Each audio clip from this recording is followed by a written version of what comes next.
Olá! Vamos iniciar mais um programa Saúde para você. Hoje nós vamos falar sobre um tema que está causando uma polêmica, principalmente nas redes sociais. É sobre o coaching, como intervenção terapêutica para a extração da verdade. Tudo porque na novela das 9 da Rede Globo, em uma determinada cena, duas atrizes conversam sobre a possibilidade de tratamento de uma outra personagem, que sofre abuso sexual na família. E para esclarecer sobre a diferença entre tratamento psicológico e coaching, eu recebo no estúdio do programa a psicóloga Eleonora Carvalho. É só um minutinho que já a gente está de volta.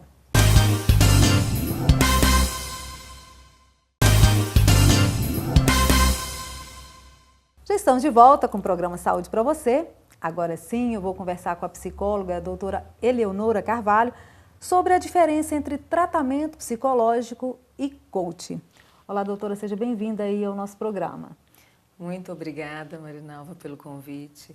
É um prazer estar aqui presente para poder, de alguma forma, trazer orientações de bem-estar, né, para a população. E aí falar do coaching e do tratamento da psicologia são duas áreas distintas, elas podem se encontrar em algum momento, mas a psicologia é uma ciência, é uma profissão regulamentada, trabalha com as questões do comportamento humano, do funcionamento da mente. A gente trabalha com o indivíduo multidisciplinar, levando em consideração as questões emocionais, as questões biológicas, espirituais, culturais, entendendo o indivíduo como um indivíduo que está em constante mudança e que essas mudanças são influenciadas por esses vários fatores.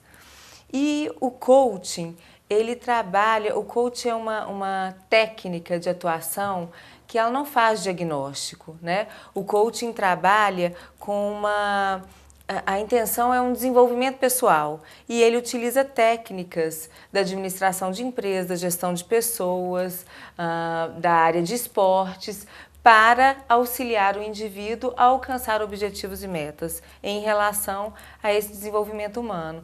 A psicologia, ela trabalha com questões emocionais profundas, né? São questões psíquicas que podem ser advindas de traumas ou de experiências que podem, né, ter marcas ou deixar marcas no comportamento do indivíduo.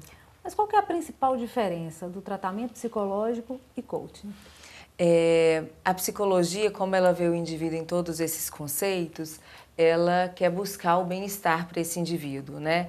A gente fala de ter uma saúde mental, de nós conseguirmos adaptar as adversidades que a gente está exposto, porque o tempo todo nós estamos expostos a elas, né? Que seja poluição sonora, visual, o estresse pelo trabalho, o trânsito, as relações familiares, as relações sociais. Tudo isso traz marcas. E aí seria a forma que a psicologia vai ajudar o indivíduo a encontrar uma forma de lidar com essas características, tendo saúde mental e tendo equilíbrio psíquico. Mas nós também trabalhamos com questões de personalidade, né? Profundas de personalidade, como transtornos mentais graves, né? Questões emocionais. Enquanto o coaching, ele trabalha com desenvolvimento de pessoas. O coach, ele busca alcançar objetivos e metas que foram estabelecidos para que aquele indivíduo tenha, de alguma forma, acho que até alcançar uma qualidade de vida, né? Mas não se preocupa com as questões emocionais. Ele pode até, trabalhando em alcançar esse objetivo e essas metas, auxiliar em alguma questão emocional, né? Uhum. Mas não é o objetivo do trabalho. E o coaching também pensa mais no futuro, né? E a psicologia é um tratamento que trata passado, presente, futuro. Sim. Como ele trabalha com objetivos e metas, ele vai ter um foco no futuro, né? Para que aquele indivíduo consiga alcançar isso que vai ser importante para um desenvolvimento próprio. A psicologia, ela trabalha, existem abordagens, a psicologia é uma ciência muito ampla, existem abordagens que trabalham realmente com as nossas experiências de vida, né? Aquilo que a gente vivenciou, nós somos formados pelas nossas experiências, a gente não deixa de levar em consideração a questão hereditária de forma alguma. mas as nossas experiências vão fazer muita diferença, né, na formação da nossa personalidade. Então, o passado, ele vai ter uma importância, sim, fundamental, né? Algumas situações podem ser traumáticas, sim. A psicologia vai nos auxiliar a ressignificar, a reelaborar, elaborar de uma forma, porque o passado não deixa de existir, né? Mas nós podemos encontrar uma forma de lidar com ele, né, mais saudável. Agora, Eleonora, em relação à cena da novela, né, que eu até vi, realmente uma das atrizes, elas sugerem o coach, né, como tratamento para extrair a verdade ali de uma outra, né, personagem. E sugere isso como uma solução rápida, não é bem assim, né? Não é bem assim, né? Primeiro que na novela fala de um trauma emocional, né? Então nós estamos falando de experiências do passado e para trabalhar com traumas emocionais, nós temos que trabalhar com questões profundas do indivíduo, né? De experiências que às vezes ele não quer trazer à tona, que ele não quer entrar em contato, porque trazem sofrimento, né? E não existe nada assim tão rápido, não existe uma mágica que a gente faça para que o indivíduo encontre esse bem-estar, né? Como o coaching tem esse objetivo de desenvolvimento pessoal, mas mais voltado para esses objetivos e metas, também não acredito que seja uma forma mágica de se trabalhar com essas questões traumáticas. E nesse caso também é um problema muito delicado, Sim, né? sim. O abuso sexual, a violência que nós estamos expostos no dia a dia, né? Mas em relação à infância, que é uma fase de desenvolvimento, uma fase que realmente marca a história, existem autores da psicologia que falam que a nossa personalidade vai ser formada na infância e que depois vão deixar traços para que o nosso comportamento, né? Para o comportamento que nós vamos ter na vida adulta. Então, o abuso sexual ele tem traços muito marcantes para o indivíduo. Ele pode comprometer, sim, a vida emocional desse indivíduo. Não impedi-lo de fazer nada, de ser um profissional, de ter relacionamentos, mas pode deixar traços que vinculam ao sofrimento, né? Um sofrimento intrapsíquico que... Esse conflito a gente já vive de várias formas, todos nós temos conflitos, não existem pessoas que têm e que não têm. Mas as experiências traumáticas, elas podem trazer situações que são mais comprometedoras. Agora, Leonora, o fato aconteceu, não tem como esquecer, né? A psicologia trabalha como? Como a pessoa elabora isso, prepara ela para, né, um futuro a partir de, né, de um tratamento? Sim, o fato aconteceu, não existe possibilidade de retirar isso da memória, né? Como algumas pessoas acham, vou fazer uma hipnose porque a hipnose cura. Eu vou esquecer. Não existe esquecimento, né? A psicologia não tá... a intenção não é trabalhar com esquecimento, mas é justamente fazer com que essa pessoa entenda que isso ocorreu na história dela, mas que ela pode, de alguma forma, trazer isso ou ressignificar isso para a vida atual, né? Que a gente chama muitas vezes dessa elaboração. É elaborar de uma forma mais saudável aquilo que traz sofrimento. Ok, nós vamos para um pequeno intervalo. Programa Saúde para você, volta já!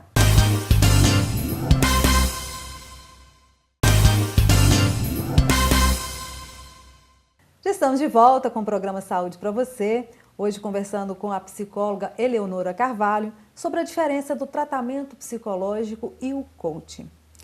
Agora, Leonora, num caso, por exemplo, como da adolescente da novela, existe um padrão de tratamento recomendado pelo Conselho de Psicologia ou não? E se existe, qual que é? Tinha até uma outra coisa que me veio aqui agora para ser dita também. O coach não trabalha com diagnóstico, né? A psicologia trabalha com diagnóstico. E aí você perguntou desse padrão. Como eu disse anteriormente, a psicologia ela tem várias abordagens. E o psicólogo, ele tem, dentro da formação dele, vários conhecimentos dessas abordagens. E ele pode, através disso, escolher a forma mais eficaz de desenvolver um tratamento. Lógico que existem estudos vinculados a traumas que são, né, a questão da violência, que podem nos dar um suporte, mas dentro do processo terapêutico, como eu não vou focar apenas nisso, eu não estou trabalhando na psicologia a doença, eu estou trabalhando um sujeito. Então, aquele sujeito apresenta uma dificuldade porque ele teve uma situação de violência sexual, né? Mas eu não vou focar apenas nisso, eu vou focar naquele sujeito, o que tem por trás daquele sujeito que também passou por essa violência sexual e quais que são os sintomas que ele apresenta. E aí, a partir disso que eu vou desenvolver um trabalho. Mas existem sim estudos para a gente conseguir identificar, né? Existem pessoas que se especializam nessa área para poder identificar os traços da violência, principalmente quando se trabalha, às vezes, nos serviços públicos, que nos dão suporte para identificar as características dos indivíduos que podem ter sido vítimas, né, do abuso. Agora, quais os sintomas? Como que uma adolescente, por exemplo, que foi vítima, né, de um abuso sexual, qual que é o comportamento dela? Como a gente está falando de comportamento humano, não teria uma característica clássica para a gente identificar em todos. Mas existem sim, né, algumas características que podem nos levar a perceber. Não vou dizer que são sempre dessa forma, né? Mas muitas vezes são pessoas que têm uma dificuldade de relacionamento social, têm uma tendência ao isolamento, né? A estar mais fechado na própria vida, no contato com o outro. Essas características, principalmente quando a pessoa não tinha esse comportamento e começa a apresentar esse comportamento de estar mais restrito nesse convívio, então aí tem que nos dar um alerta de que alguma coisa pode estar trazendo, né, sofrimento para aquele indivíduo dentro dessa experiência. O comportamento dessa adolescente, por exemplo, muda em relação ao início de namoro, né? Às vezes, né, quando vai sair com algum rapaz? Sim, pode sim. Podem ter pessoas que têm dificuldade de um relacionamento afetivo, né? Tem dificuldade de se entregar numa relação, não é só se entregar sexualmente, não. Quando a gente se relaciona com alguém, a gente tem que confiar na pessoa, né? E podem trazer traços de dificuldade de confiar no outro. Porque o abuso às vezes acontece dentro da própria casa. E às vezes acontece com pessoas muito íntimas, que são pessoas que a criança ou o adolescente normalmente confia. Tem como referência. Tem como referência. E são pessoas que estão ali para protegê-las realmente. Então, isso fere muito esse olhar que a pessoa tem de confiar no outro. E, às vezes, esse traço generaliza. Então, pode ser, sim, que apresente uma dificuldade de se relacionar do início da vida, né, afetiva, de quando começa a ter um relacionamento, um namoro, né? Uhum. E isso fica mais restrito. Agora, o trauma, ele é diferente quando o abuso é dentro de casa, ou fora, ou não tem nada a ver? Isso vai depender muito do adolescente que foi vítima desse abuso. Eu acredito que dentro de casa, quer dizer, é a pessoa em quem a gente mais confia, que está ali para prover as nossas necessidades em todos os sentidos, que nós somos dependentes emocionalmente, financeiramente na infância. A dependência ela é necessária. A criança ter uma dependência saudável dos pais é necessária. Quer dizer, a criança que fica com o resto da atenção dos pais, né? Porque tem pai que trabalha muito, que está preocupado com seus momentos de lazer, que tem várias funções e o restinho ele dá de atenção para a criança. Já fere um pouco dessa necessidade, dessa dependência, porque a dependência nessa fase da infância, ela é necessária e é isso que vai fazer a diferença na constituição desse indivíduo enquanto saúde mental, enquanto higiene mental. Então, quando a gente fala que a criança foi violentada dentro de casa, fere essa característica também dessa dependência necessária, né? Mas eu não afirmaria que seria diferente, porque o abuso acontece em qualquer situação, né? Mas pode ser que o peso seja um pouco maior. Agora, Leonora, como que a família pode ajudar essa adolescente? Eu penso muito nisso porque às vezes a família não acredita, né? Às vezes o adolescente ou a criança não querem contar porque tem medo de ser punido, porque percebe que o que está acontecendo é uma coisa errada, não porque sabe o que está acontecendo, mas às vezes porque é feito num lugar onde está escondido, né? Mas vai dizer, nossa, se eu contar para minha mãe, ela vai brigar comigo.